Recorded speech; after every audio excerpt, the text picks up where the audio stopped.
Well, we talked about the Stadium and Gale podcast at the top of this. How did you come to work with them, or how did that start? Do you have like a niche area of expertise that you provide, or like what's the dynamic like on the show? It's interesting. We started the podcast a little bit more than 5 years ago. We actually just celebrated episode 300 last month.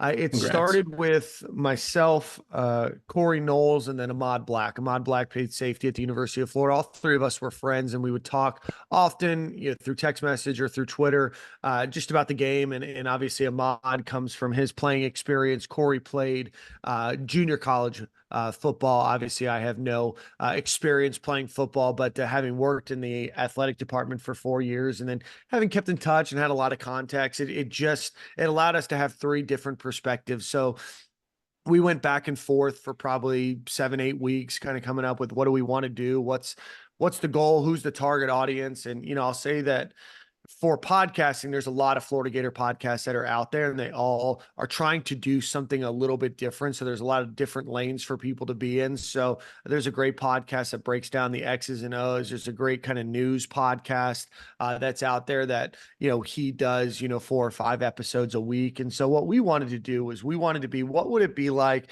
if three guys went to the bar and had an intelligent conversation about the game, where we'll talk about some blown coverages, we'll talk about some route schemes or some zone concepts or whatever it might be. But at the end of the day, how is an educated football fan going to talk about the game? So that was really our goal, and we've really stayed true to that. So Ahmad was with us on the podcast for the first 2 years, and then life kind of got in the way. As you guys know, having a podcast, it takes up a lot of time. So we added Nick Delatorre, who is a writer now for On3 and a beat writer for the Gators. So the three of us, our goal is to really sit down like three educated people to talk about the game.